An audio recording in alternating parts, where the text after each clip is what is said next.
بسم الله الرحمن الرحيم. موضوع الأحاديث أبيهن يدين شك بلقاء الله تعالى، وعندما يكون يخاطب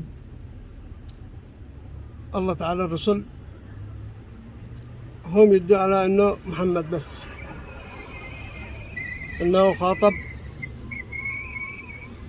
نفسه، خاطب الله، فقال يا محمد ماذا يفعلون عبادي؟ قال يا ربي إنهم يسبحون ويتحمدون ويسجدون ويركعون لك وحدك، هل هم مؤمنين بي من دون ما رأوني؟ فقال محمدا نعم يا ربي. هل الله تعالى بالقرآن أدي هذا الوصف لعباده، وإلا أوحي له وحي من دون ما بصره؟ محمد هذا يخاطب محمد الله كأنه عيان بيان إنه الله تعالى إنسان، يتشكل إنسان. الوحيد الذي خاطب الله تعالى من هو؟ موسى عليه السلام، على أساس قومه يقول له أنا الله فانذر الناس إني أنا الله.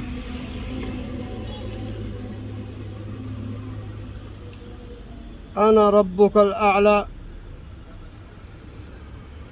وأنت الذي أنا أنقذك من كل مصائب الذي جرى عليك، أنت قتلك وأنا نجوك، أنت هذا وأنا أعلم بكل ما هو بكم. الله تعالى يعلم بكل اللي في الدوران حقكم يا بكذب على محمد وتخلوه كأنه يقابل الله تعالى رأسا برأس ويعرفه ويعرف الرسول. هل هذه الحقيقة؟ اتقوا الله بالتخريف على عباد الله، ادوا اليقين للناس بالله أن الله تعالى يحفظ ويعلم بكل ما نطق الإنسان، سبحان الله والحمد لله ولا إله إلا الله والله أكبر، وكل ما تجنب الإنسان المعاصي، ويعلم بكل ما يلف الإنسان.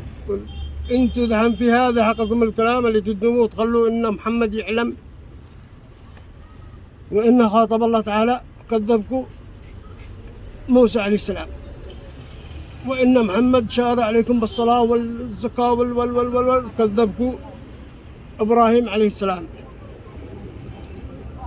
وأما محمد ليس أبا أحد وليس مفتي لأحد بما تشتهي نفسه، وأن يكون هو العالم الذي هو يعلم من الله قبل الناس جمعه. وأسأل الله تعالى أن يصح كل واحد يرجع إلى الله بطريقته الذي يوحي له الله تعالى في عمله الصالح،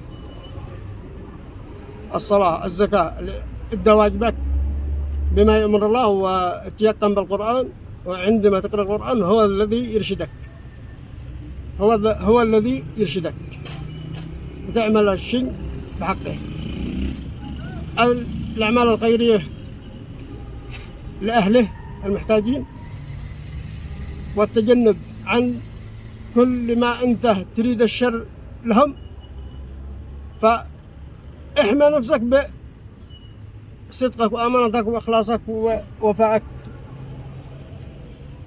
لله وليس الأحد. والله تعالى هو يحميك من حيث لا تعلم، هو يعلم إحنا لا نعلم، هو يرشد إحنا متوكلين عليه، هو الموفق وإحنا الراكنين على الله. هو اللي قال اسعى يا عبدي وأنا الرزاق، وإحنا نسعي وفعلنا بأمره ما الصح ما الغلط، إلى ما يثبتنا الله تعالى بما هو الحلال ويبعدنا على الحرام. والسلام عليكم.